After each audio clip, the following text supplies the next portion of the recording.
your girl Zandra. I do not have my happy pants on. I am not drinking my coffee milk.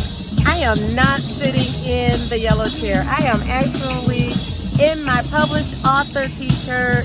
I have some Franklin fruit tea in my cup. I have the band behind me, the community band behind me on one side. I have a DJ on the other side. I'm actually at a vendor's event and I'm ready to chat it up. So, are you ready? Let's chat. Hey y'all, it's your girl Zandra. It is Saturday, 6:20 in the morning.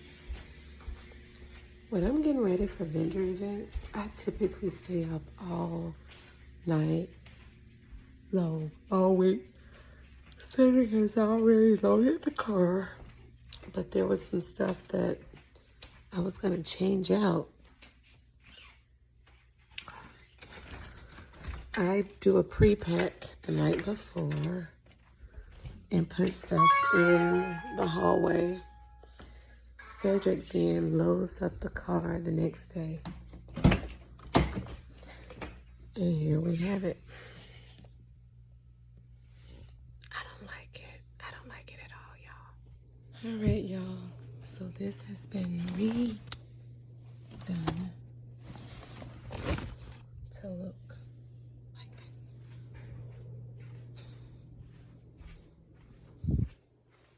Hey y'all, we're headed to Huntsville, Alabama for a vendors event. It is a 5-point block party. We are celebrating 50 years of hip hop.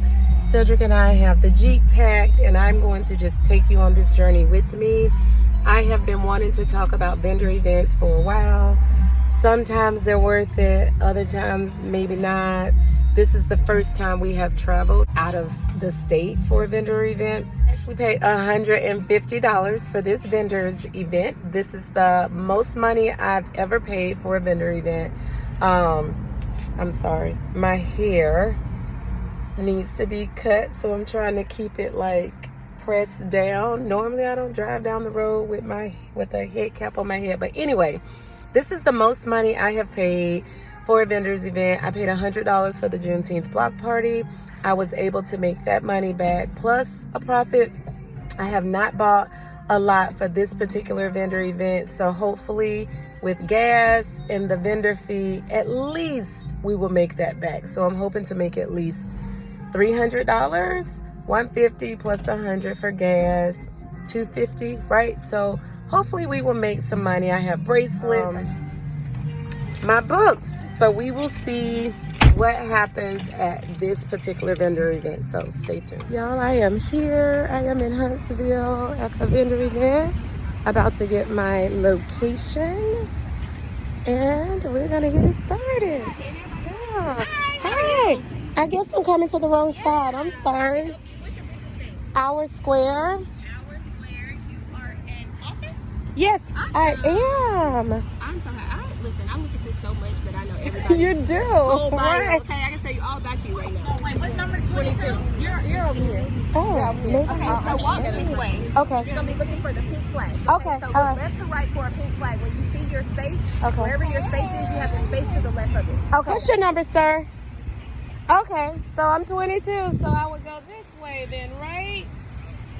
Yes, right here. Awesome. Here we are, right in front of the stage, y'all. It's gonna be great. Ed is pulling the Jeep in. We're about to get set up.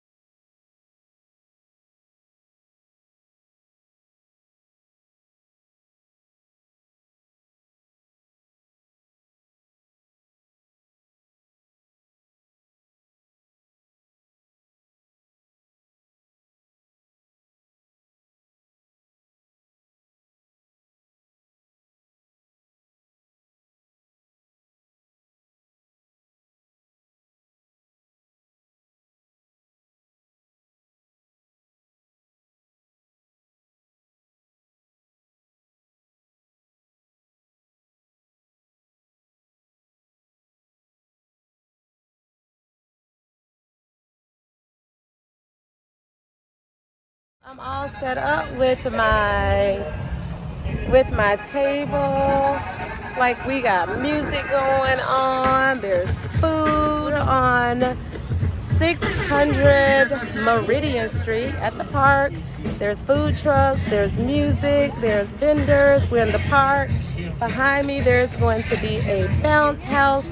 Y'all better come holler at your girl. Get yourself an autographed book. Get yourself a bracelet or a bag. I am in Huntsville, Alabama at this 5 Point Block Party National Black Market Vendors event. Come holler at your girl. Yes. All right, y'all. So part of being at an vendor event is you don't know how much money you're going to make. You're just kind of sitting and you're waiting for people to come by. And then you have to kind of pitch your items to the people that come by. One of the best things that I have found, well, it's just me being me, a part of who I am.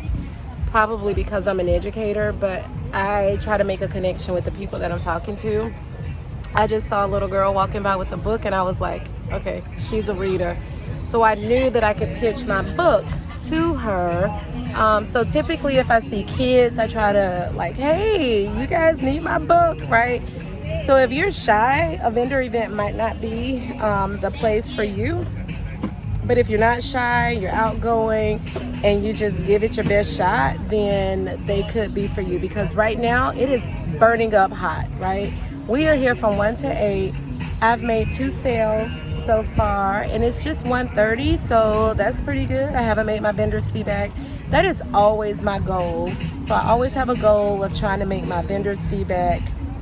Once I make my vendor's fee back, then I try to add in gas. How much did it charge me for gas before I can say that I truly made a profit?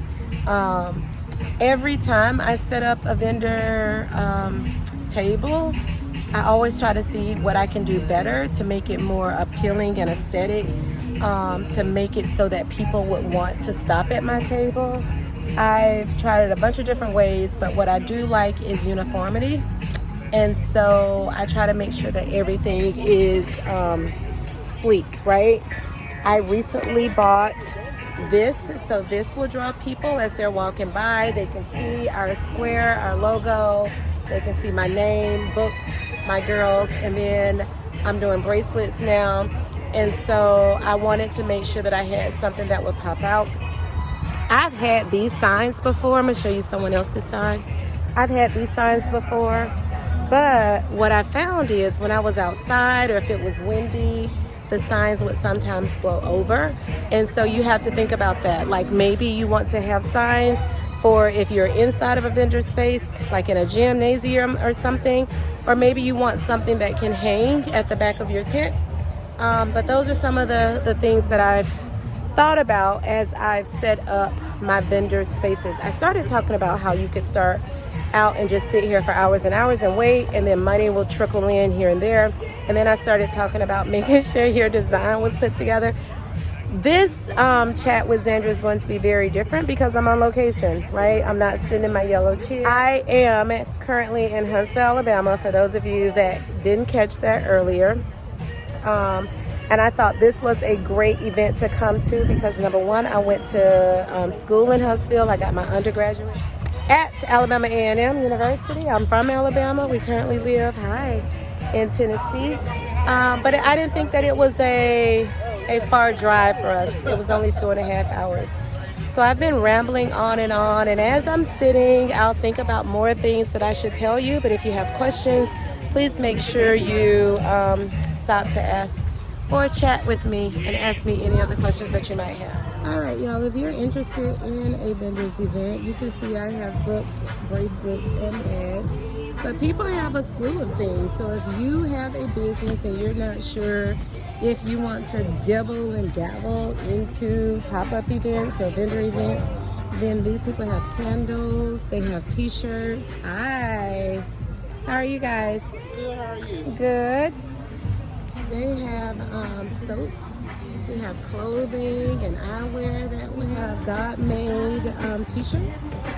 Yeah, we have coffee's in the house. All right. Right here we have art. Yeah. When I first started vendor events, I wasn't sure if I would be able to sell books. And what I found is that a lot of people weren't stopping for books. Right here we have waist beads. Oh look, this little Like, I guess you can pay to like dance at the market. But I wasn't sure that I would be able to sell books. And it was very slow. Like, I wasn't selling a lot of books at all. And so, hi, how are you? Caribbean Juices, I'm good. I wasn't selling books at all, and I thought I needed to have something that would make people want to come to my table. And that's kind of how we got started with bracelets. So if you are interested in starting, getting your business jumping, networking with other small business owners, then vendor events might be the place for you. This is something you might encounter when you're at a vendor event. You have a portable potty. This is really portable. So hopefully this one will be better than the other ones, but we'll see. This is not the best, but I'm here all day, y'all. So I'm gonna have to use it. Why people don't take care of stuff? We're at a vendor event. Take care of the toilets. We're here all day, y'all. Like, really? Really? All right, y'all. I don't like porta potties, but I thought this one would be a little different because it's actually on wheels. Yeah, not so much. If you are at a vendor event and you have to use it, you just gotta do what you gotta do, right? All events don't have porta potties. It depends on the location. Some events are indoors. I've been at vendor events in schools. I have been at vendor events at parks as well, but they had an actual building where there was a restroom. So there's always something to encounter. Today we have encountered the heat. It is at least 100 degrees outside, so I don't even know what the heat index is. But what I can tell you is sometimes they're worth it. You get to meet people, you get to network. I'm going to do a quick walk. We are over there. So we're going to just walk around and see how we go for the culture. So what normally happens is I record my videos like a week in advance. So on Sundays, I'm able to just upload the videos. This particular week, I was up all night, every day, leading up to the vendor event so that I could have a lot of merchandise available. So I was going to bed like 12, 1, 2 in the morning. Then we came back from the vendor event at 2 this morning, and I was drained and I was tired and I wasn't feeling my best. My allergies kind of took over. And so I didn't get an opportunity to even sit in the yellow chair to chit chat with you guys. But I'm already at 12 minutes. And so I thought when I was sitting here editing the video, I could have kept going, but there's so much more I talk about. So I'm not in the yellow chair, but I have my yellow pillow. And I'm going to have to like cut this video. So next week, I will continue with this vendors event video. I talked to Avery about hip hop charades. Guys, you don't want to miss this particular section of the video. So thank you for watching. Stay tuned to next week so you can see if I actually made my vendors feedback. Let me know if you have questions and I can answer them next week. I hope you have enjoyed the first part of this vendor event, and I'll give you my end of the week kind of reflections, because sometimes you cancel other things to do vendor events because you think it's going to be a big success. So stay tuned next week and see kind of what happens. I'll be back in the yellow chair, and I look forward to talking with you then. All right. Thanks for watching. Peace.